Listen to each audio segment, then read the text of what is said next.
Okay, we totally been looking forward to this one.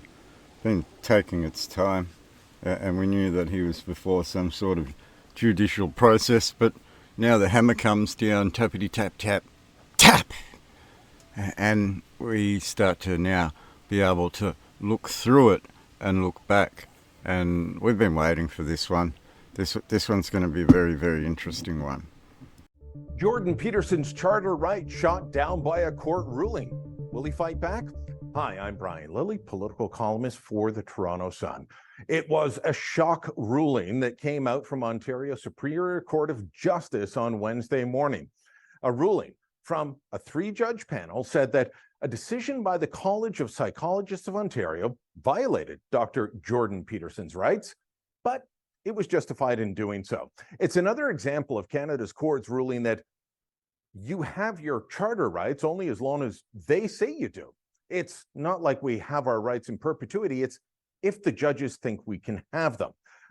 So first up, we can see that Rebel Without a Cause has kind of led the audience into some sort of ideological belief that they have freedoms, which might or might not be true.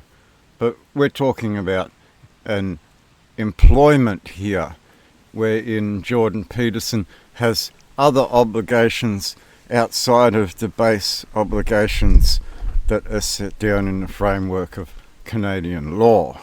These judges found that the decision, which requires Dr. Peterson to undergo what amounts to social media re-education, falls within a range of possible acceptable outcomes, and therefore violating his right to freedom of expression under Section 2B of the Charter is acceptable. Again, Rebel Without a Cause baiting the audience into some sort of belief that Mr. Peterson is of the normal citizenry after becoming a clinical psychologist, I should say, clinical. I would assume this is at the point where a man is allowed to prescribe drugs to his patients, mind-altering drugs for his mind judgments. Now, this becomes a problem when one patient might have a contradicting view to another patient, and the doctor is supposed to see both patients. And in that, he has a biased opinion towards one patient over the other. And this, we'll put a scenario on the table later, but we see this sort of contradiction in his own terms by not being neutral and speaking in a manner that has led to being deluded himself, and it's starting to fracture and show. And the warnings were given to not only him but his daughter as well, and they have failed to heed those warnings. Justice Paul Chabas, writing the unanimous opinion, stated that the ICRC decision does not prevent Dr. Peterson from expressing himself on issues of interest to him and his audiences. Rather, the decision is focused on concerns over his use of degrading or demeaning language about which he was given advice in 2020. Translation: you have freedom of expression as long as you express yourself in a way that they approve of. We can see here Peterson caused massive stir, mostly on Reddit, but he appeared on Joe Rogan talking about the Joker and how he sort of become the Joker. And on his Twitter profile, he posted a lot of stuff that was never stopped by anybody. No one ever pulled down his posts. They're still up there today. People on Reddit make a mockery of Peterson and all of these posts. There's a whole entire thread of them. And you can see that no one stopped him from having any freedom of speech. It started to become his frame of mind while being in a position of judging other people's frame of mind. The ruling really focused on what Dr. Peterson said on mostly political issues, while also remaining a member of a regulated profession. Here's another quote. Dr. Peterson cannot have it both ways. He cannot speak as a member of a regulated profession without taking responsibility for the risk of harm that flows from him speaking in that trusted capacity. So we can see that the court has defined this very clearly, that his profession has come into play. But in my mind, it goes a little bit deeper than the court here itself, because the court is very much aware of something that Mr. Peterson might not be aware of, and we'll investigate that as we go along. But it's very clear that when you are in a position of judging others by their mind, then when you speak your mind, which he's been allowed to do, we've seen that through these Joker pictures, it becomes then how you speak that mind relative to how you would then judge other people for speaking their mind or having ideological or belief systems within their very minds. Harm, such as saying that a plus-side model who became the cover model for Sports Illustrated swimsuit issue was beautiful. Here's Peterson's tweet. Sorry, not beautiful. No amount of authoritarian tolerance is going to change that. That's what he said when Yumi Nu became the cover model. At another point, he responded on Twitter to an American activist complaining there were too many people on the planet with the pithy line, "You're free to leave at any point." The people offended by these posts, or the post questioning police saying they would have removed children from the truckers' convoy, none of them were patients. None of them were even in Ontario, really. But people made complaints, and the College of Psychologists of Ontario said, well, you went too far and you need training on how to speak to people online. Take your re-education training or lose your license. So here's the key point behind all of it. Lose your license to a profession at which you operate in, at which your colleagues and your clients or customers have raised concern over the way you address situations which might demonstrate something in reverse, that they may be judging your mind, Dr. Peterson. And this relying on a charter of freedoms and rights that has already been demonstrated to be given to you in the frame of mockery on Twitter and your media sources, it does come down to the way in which you convey a message which might incite some belief or ideology in people, your audience, that contradicts your professional view inside an office.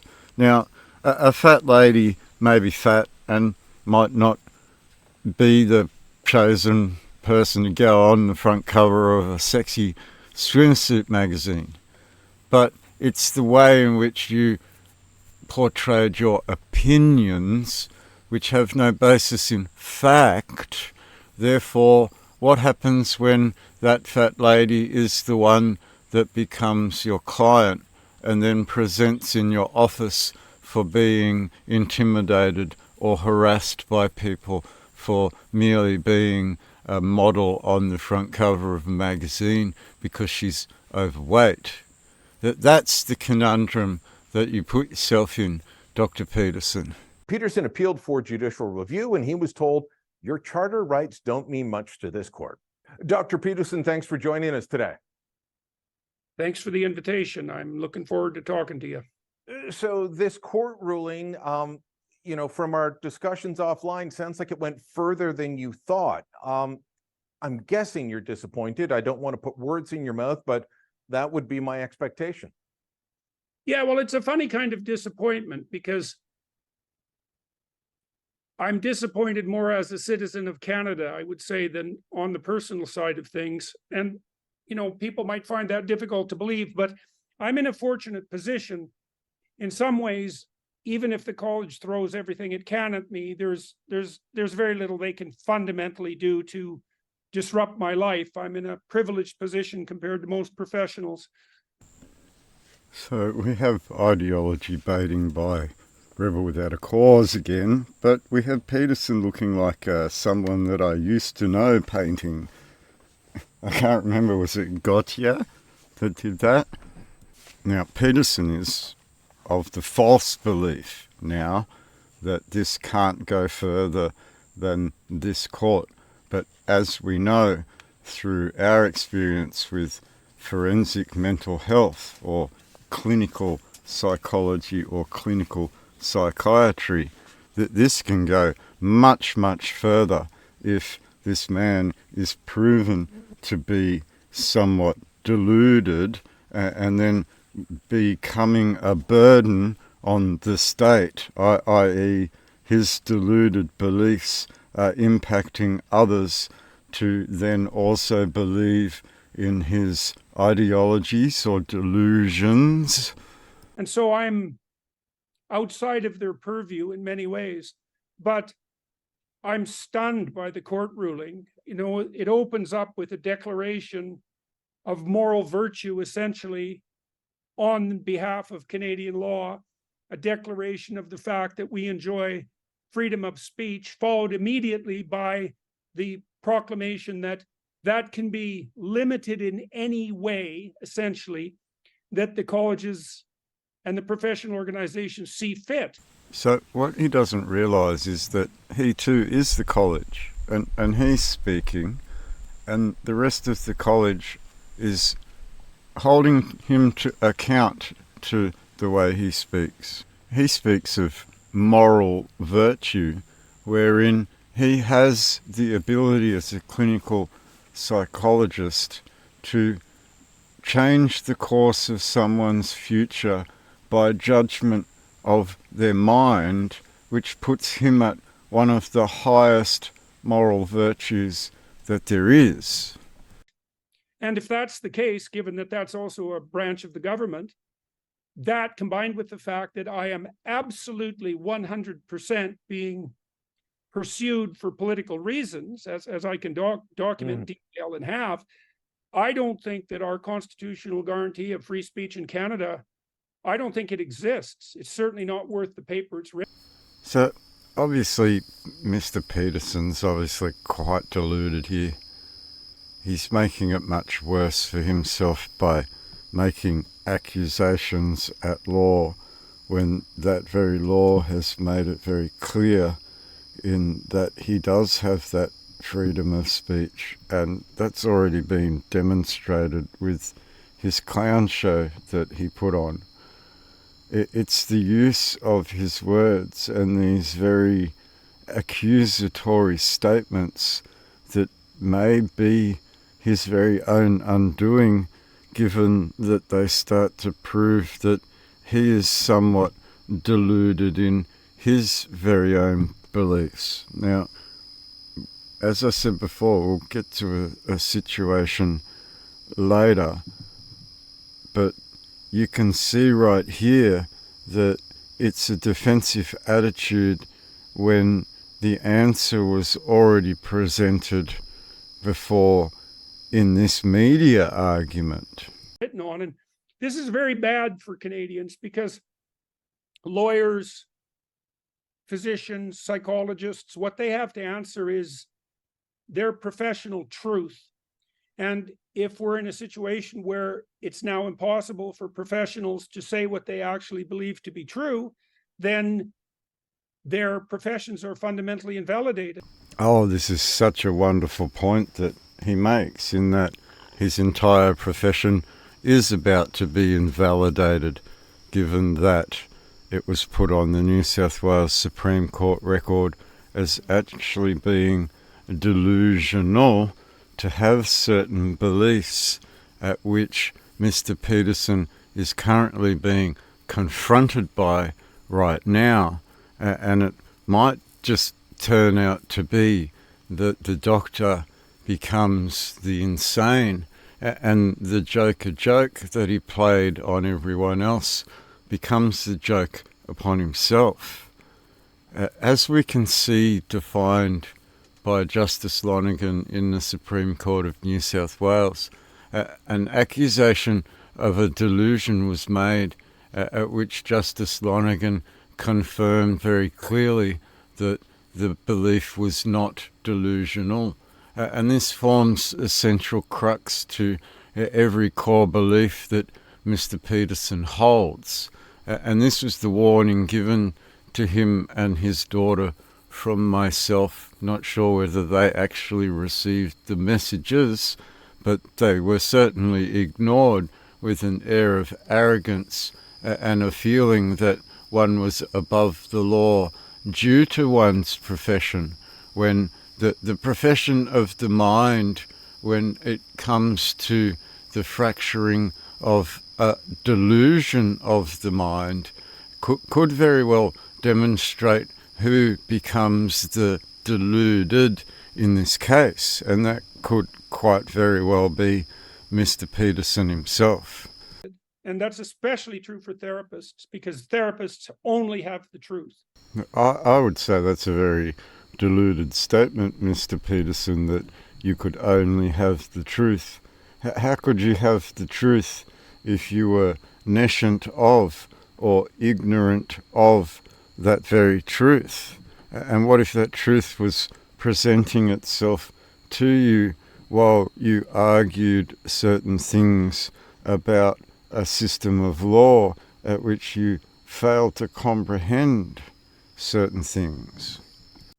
Now, I've been covering court rulings for decades now, Supreme Court for 20 odd years. What I find interesting about this one is they admitted that your Section 2 charter right to freedom of expression was, violated by this decision, but then said, but maybe it wasn't, but then went through all the steps that they need to go through as a court to show that it was violated, but that violation was justified. It's one of the most bizarre court rulings that I've ever read. They're normally quite blunt, and they say, yes, this violates the charter under section what have you, but under section 1, this is why we feel it's okay.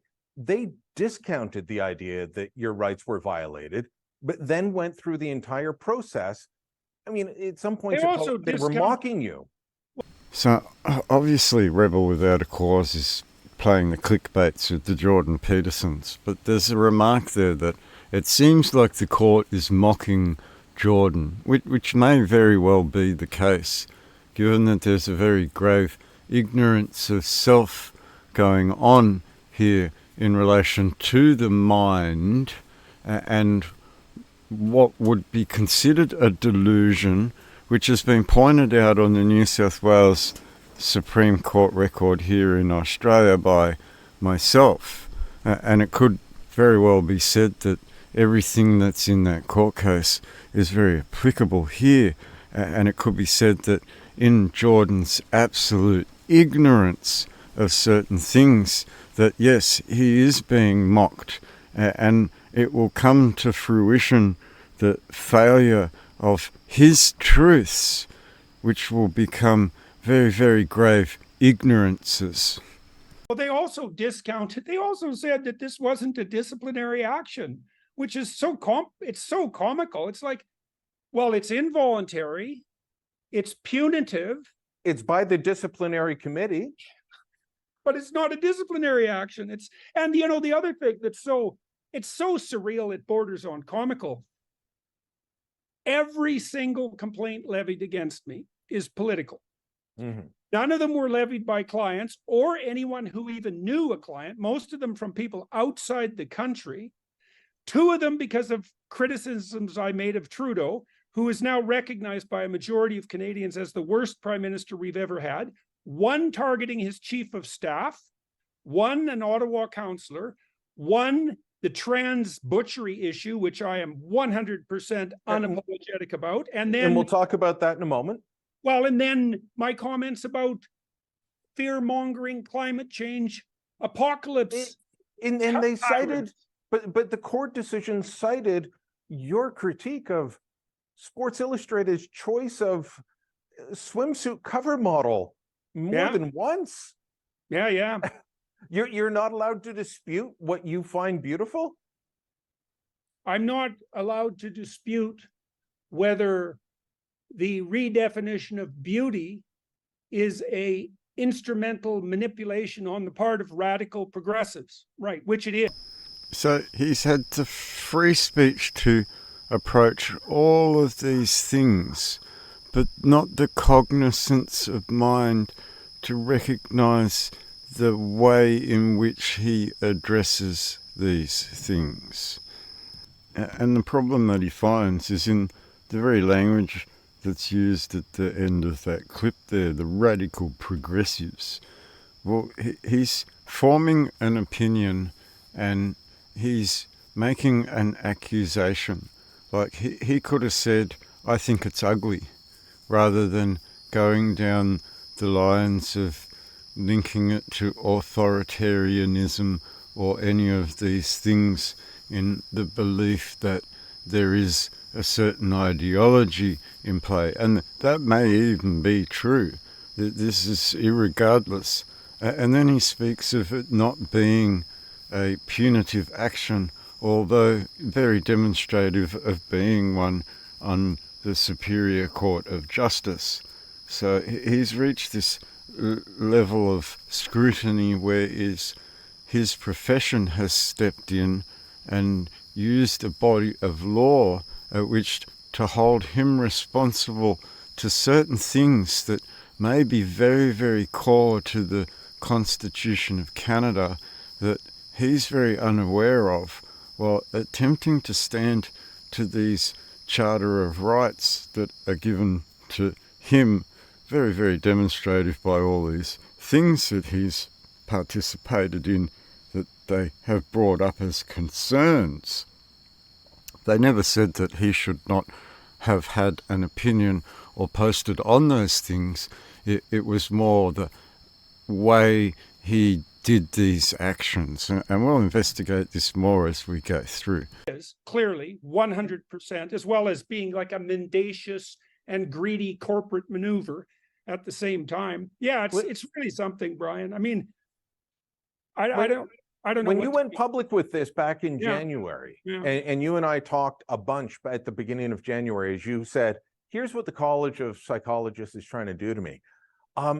Wrote several pieces on it, quoted from both the complaints against you and from you. And you know what I kept hearing, Dr. Peterson, was from doctors, from teachers, from police officers, from various people saying, I am no longer allowed to express myself freely because of this. So thank you, Dr. Peterson. What do you think this court ruling does for anybody else that is going to be facing similar disciplinary actions? Well, I know not only what it's going to do, I know what it's already done. You know, I know a number of brave physicians who in principle would be willing to speak publicly on my behalf, who are terrified of repercussions that will descend upon them by their respective professional associations. And none of them, virtually none of them, have been able to withstand the total threat that the college can bring to bear on the likelihood of them continuing their professional enterprise. What he means here is that colleagues have shown a concern for him and would be willing to speak for him in a personal capacity, but not in a legal capacity, not while on a court record, while his mind is at scrutiny, as well as the very professional mind at which he may be ignorant of certain things that are set down at law. And we keep going around this Charter of Rights, but there could be an ignorance of the Constitution itself. And so, like, I'm in a very unique position, right? Because I have support all around the world. I have the financial resources to fight this, and it's unbelievably expensive. Like, it's insanely expensive. Mm-hmm. I'm not practicing. If I do lose my license, I have other jurisdictions that have already assured me that they will reinstantiate my license in their district immediately. So there's really nothing they can do. Well, you said yourself, you heard from all sorts of regulated professionals that they don't believe that they can speak freely, which means they can't think freely, which means they can't communicate with their clients or patients freely. This is total scaremongering from a man that clearly opened his mouth way too much and put himself out into the media presence and made many, many comments that were construed out of context, reposted all over the internet, and then it's obvious that complaints were made, whether they were from the outside world or the inside world, it doesn't really matter. But what he's completely unaware of here is that he's becoming the patient. And when he says there is nothing they can do, it is very much the opposite from a clinical psychiatrist, when they have the ability to judge one's mind in the respect of a deluded thought. And this delusion could be the very thing that Jordan Peterson is walking into and very unaware of, given that there are, like I said, certain ignorances at play here that I have covered in previous videos. It's a complete bloody disaster. It's really not good. And, ordinary Canadians might think, well, that doesn't mean that the ordinary person's free speech is trammeled. It's like, look, if they can stop professionals from speaking, they're going to stop you. Oh, So, yeah.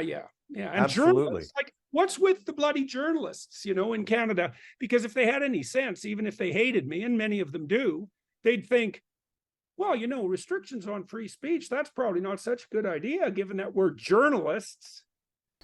The fear-mongering, when it's very clear that the professional code of conduct that he has to adhere to is being brought into question, and he's trying to align that with other industries or professions' code of conduct, like journalism, wherein rebel without a cause doesn't really have some sort of newsworthy credibility in itself. It is alt-right media and has a very ideological point of view, which can be very demonstrated by the tone and the line of questioning that's being delivered here, that is structured towards the audience rather than Mr. Peterson himself. And there are exceptions. You're one of them, and there are exceptions among journalists in Canada. But by and large, especially, the more traditional legacy media, especially the state-funded legacy media, they're all in favor of this, which is, it's I don't know what to make of it, man. The judge that wrote the decision, and it was a unanimous decision, shockingly. I mean, I'm shocked by the decision. I'm shocked that it was unanimous. But the judge that wrote it, Paul Chavez, likes to boast in his bios and his interviews before time that, in addition to being the long-standing legal counsel for the Toronto Star, there we go, instrumental in helping overturn Canada's abortion laws. And I'm looking at this and I'm thinking, okay, what if the Law Society of Upper Canada, as it was then called, now the Law Society of Ontario, what if they had, before Morgentaler was a court decision, what if they had said, you know what, if you decide that you're going to speak out against Canada's abortion laws, we will sanction you and you will lose your license. That is effectively what is happening here, because you're speaking out mostly political issues. And there's one, we'll talk about the trans issue in a moment, where people will nitpick and say that's more than just political. But if Paul Chavez had faced the same thing that he is upholding against you now, he could not have gone to the courts and overturned Canada's abortion laws in Morgentaler. He would have lost his law license if he faced the same issue that you are. Oh, here we go. Let's compare something that's slightly irrelevant to our situation to try and make our situation look better. So the aforementioned went through all of these proper processes in a bid to attempt to change a legislative rule in the country. And that would have been the right way of going about it. And I'm not sure about the exact history of this case they bring up. I'm not Canadian. But it seems to me that Jordan Peterson has not done that, has not gone after one specific or a handful of specific legislations which he attempts to change. No, no, no. He's just gone on a slander path and attacked a governance which, I mean, he has a right to an opinion, which he's given, but at the code of conduct of his industry, then it's kind of relevant to the way he presents himself professionally as well as personally, as we've said, given that he is of an academia that is of the mind. Yeah, well, and well, the other thing you can derive from that story is you wouldn't possibly expect a judge with that history to be politically biased. So I think the courts are pretty much entirely captured. I worked with some lawyers a few years ago on an issue pertaining to the Ontario Law Society. And we saw then, and I had many lawyers tell me that the courts are so compromised that they no longer go to court presuming that they can tell what the outcome of a case will be based on case law and precedent, because it's become so activist that the judge's opinion goes. And so we've empowered the judiciary in Canada, partly because of legislative cowardice, immensely in the last 30 years. And Canadians have no idea how compromised that system is. Most Canadians would think that our See, so now this leads to the core of his bias, in that he believes that there is no justice or a failure of justice, and then his words lead to this fracture from reality and into this belief of a delusion. And the fact of the matter that he has all of these lawyers and previous legal professionals all displaying concerns and legislative effect, changing that of judicial process, I don't believe that for a second, given what I've witnessed in similar Crown courts here in Australia. It comes down to your knowledge of things, including your knowledge of the law. And this very ignorance is becoming very apparent as we move through this video. judicial system is not political like the United States, and yet Yeah, it completely is. People are not appointed as Democrats or Republicans, liberals or conservatives, but there is a philosophy, and it is do nothing that will upset the Laurentian elite bias. And that's where we're at with this. Are you going to appeal this decision? Yes. Oh, yeah, I'll fight it right to the Supreme Court. Yeah, this is all out battle for me.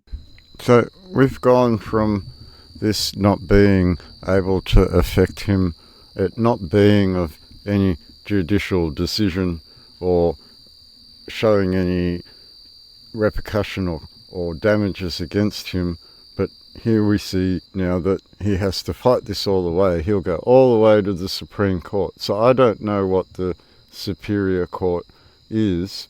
It must be of a province, which then goes to a higher Canadian court, and that might be the Supreme Court.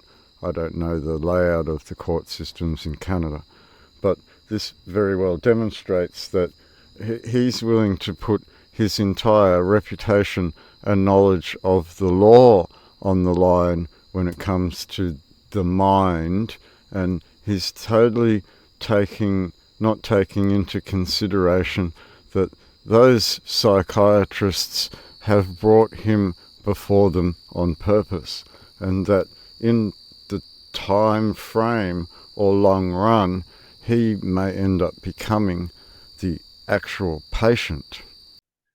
Okay. I'm going to bring absolutely every single resource I have to bear on fighting this. I will make every single bit of it public. And so I've kept my sword sheathed so far, but I know that this ruling will embolden the college, and that's fine. I've been as civilized as I could possibly be so far in this dispute. Really? If you're in pain, Love and truth. That's what you got.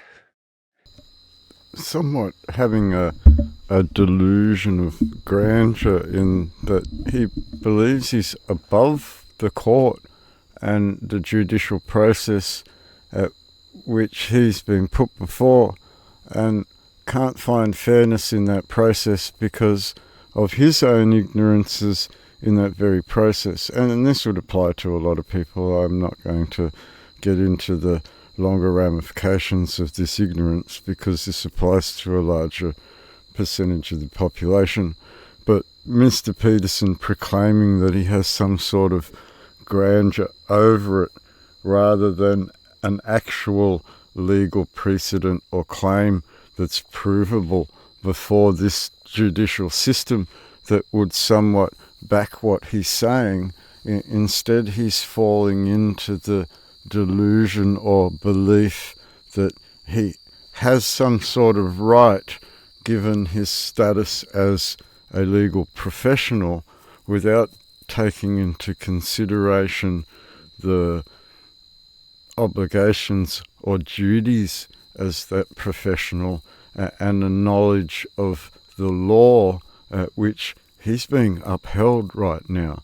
And that's the unfortunate thing, in that his personal ability is being used to attack the very core of his business acumen and professional credibility. And so the gloves are off as far as I'm concerned. So I'll fight it indefinitely. Okay, so we're already set up to do it.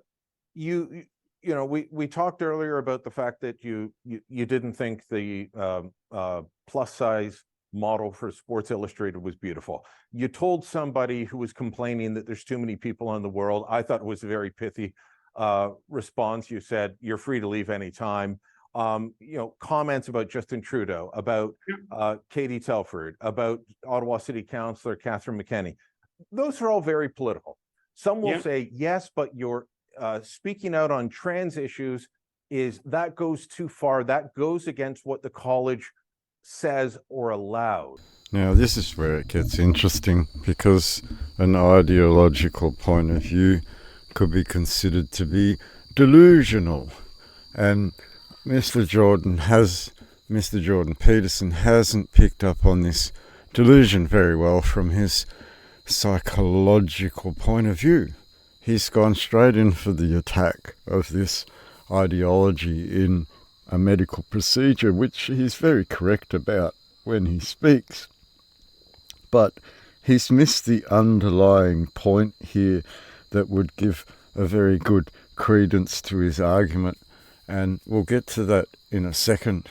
But it's very interesting in that we're talking about the college of the mind here, and allowing the delusion of thought to occur, but to a certain type of people, and we'll get into that soon. But this is very interesting. Yeah, I've got to say to those people. I've got some things to say about that. All right. The first bloody thing I'll say is that the sterilization of minors is forced sterilization. You cannot obtain valid, informed consent from minors for such surgery. That's forced sterilization. By UN definition, that's a crime against humanity. So, and I know 5 European countries have already backtracked on the gender-affirming surgery front. And the US is going to follow suit relatively quickly because of all the lawsuits. And the UK has walked away from their #1 clinic on this because of problems. Tavistock. Because of problems. That's putting it mildly. That is for sure. It's putting it mildly. In 5 years, there won't be a single person who will admit that they were ever in favor of this absolute butchery. I'm perfectly happy with my tweet about Elliot Page. It's going to age extremely well. And the fact that I'm on the public record as opposing this sadistic lying butchery and the criminal silence of therapists in this regard, I am 100% happy about. And if the college wants to be public about their support for the sterilization and butchery of minors, you let them go right ahead. We'll see how that plays out. So you can see with a passion that Jordan knows that he's right, and he very much is. So much so that all these countries around the world obligated to these international laws are backtracking. Now, in Australia, this comes under the Criminal Code 1995 Volume 2, wherein you'll find all of those crimes against humanity and those crimes against nature. And in this respect, it would be very true that the college would be complicit in the manipulation of the mind or enabling a delusion if they were to support this sort of behavior, given that it is a deluded behavior.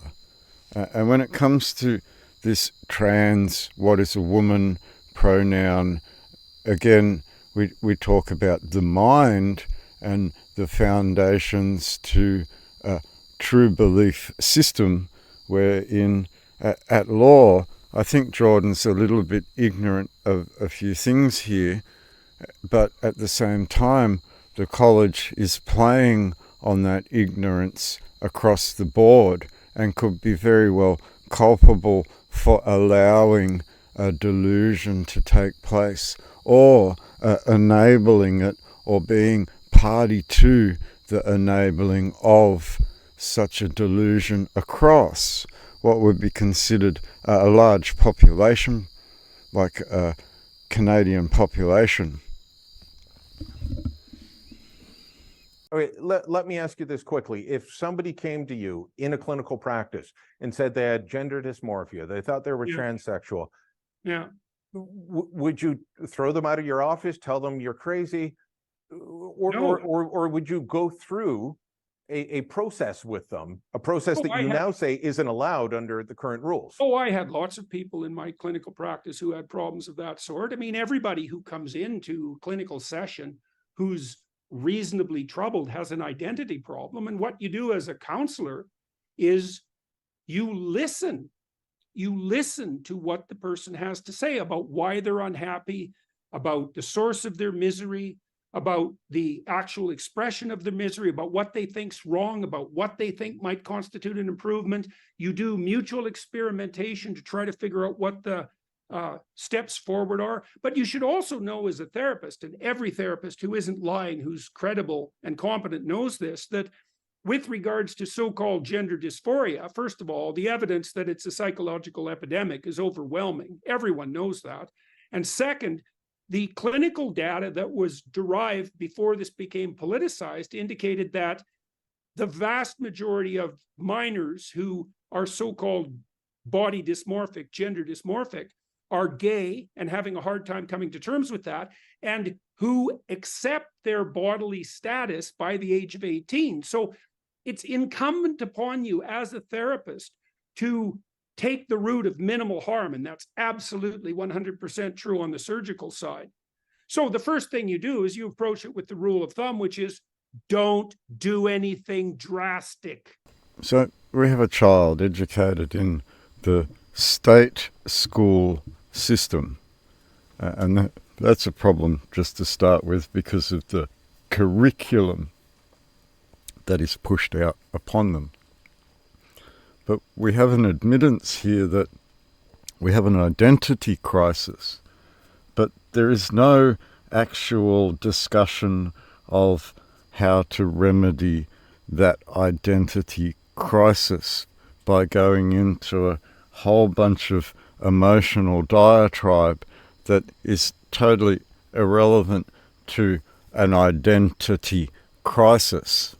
So if there is an underlying identity problem that is not being addressed because of all of the emotional bullshit that's on top of it, and allowing a college to ignore what would be called a delusion of the mind, and not addressing what would be a curriculum of the mind that would lead a society to a certain point where it had an influx of what it didn't have before could be demonstrative of something else that's not being addressed by Jordan Peterson. And we'll see that as we continue. Right? You have a confused adolescent. It's going to take a year of listening before they even tell you the whole story, before you can find out what's going on. Your job as a therapist is never to affirm someone's identity. Your job as a therapist is to explore the identity with the person so that they can come to a fuller realization of what that identity does and should constitute. You can't impose that. And so, and I would remain, as a therapist, I always remain neutral in that regard, not because I was being moral politically, but because if you have any sense, if you're counseling someone deeply, you have to understand that you cannot interfere with their destiny. It's not your right. You have to explore with them. This is where Jordan Peterson makes a grave mistake at law, in that he is somewhat a guardian to a minor, and his knowledge, expertise, and all of the rest of it should be given to the minor as a knowledge or education. So he is saying that he doesn't do that, and that he tries to find the person's identity by allowing them to find and explore it themselves without acting in any guardianship form to what would be considered a minor at law. And this comes to the direct point of ward of the state, or wardship, in that this is the mind that I believe the college is seeing upon Jordan, in that he's totally unaware of his status as a minor or patient himself. Yeah, But so now did. you say the college forces you Oh, there's no come to doubt a about it. decision and affirm early, right? Oh, absolutely. It is illegal not to affirm. And that is absolutely, it's the death of therapy as far as I'm concerned. Because look, man, you can't affirm someone who's anorexic. You know, they say, well, I think I'm fat. I feel I'm fat. You know, I'm a thin person trapped in a fat person's body. Let's say, well, you know, you're starving to death. I can't affirm that. We have to explore it and see what's going on. There's no affirmation of identity in therapy. That runs completely contrary to the entire ethos of the therapeutic practice. Every psychoanalyst knows that. Humanistic psychologists, behaviorists, cognitive therapists, everyone knows that. Everyone who's a therapist who isn't decrying this legislation is engaging in a quasi-criminal silence that's devastating to the profession. So I have no shame whatsoever about my opposition to this absolutely insane trans activism propaganda, murderous and criminal. So, and if the college wants to go on record for opposing that, no problem.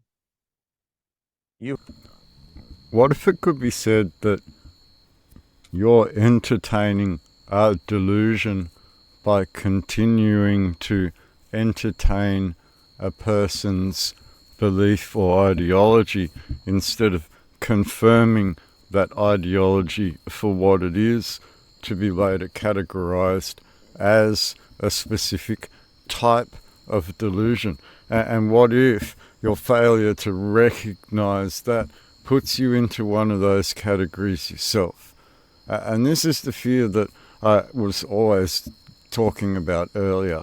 We're looking at a delusion of grandeur, in where he believes that he has some sort of standing over a body that gives him a right to practice in the first. And he believes that if they remove that right, he has a power over and above them, whereas they could turn around and actually make him their patient.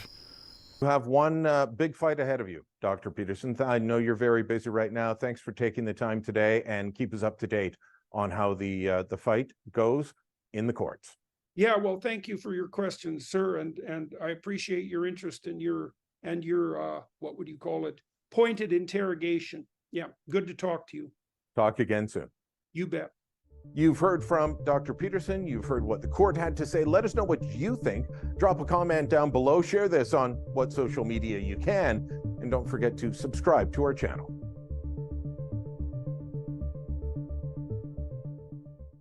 So we have a rather fake close and planned outro, planned questions, loaded questions, and that's obvious by the statements here of Jordan Peterson. Very interesting interview where he's right about a few things in relation to the law, but the academia of his profession has capped that ceiling in the knowledge of what he's talking about in relation to the identity of someone being their emotional identity rather than something very particular at law that forms that identity.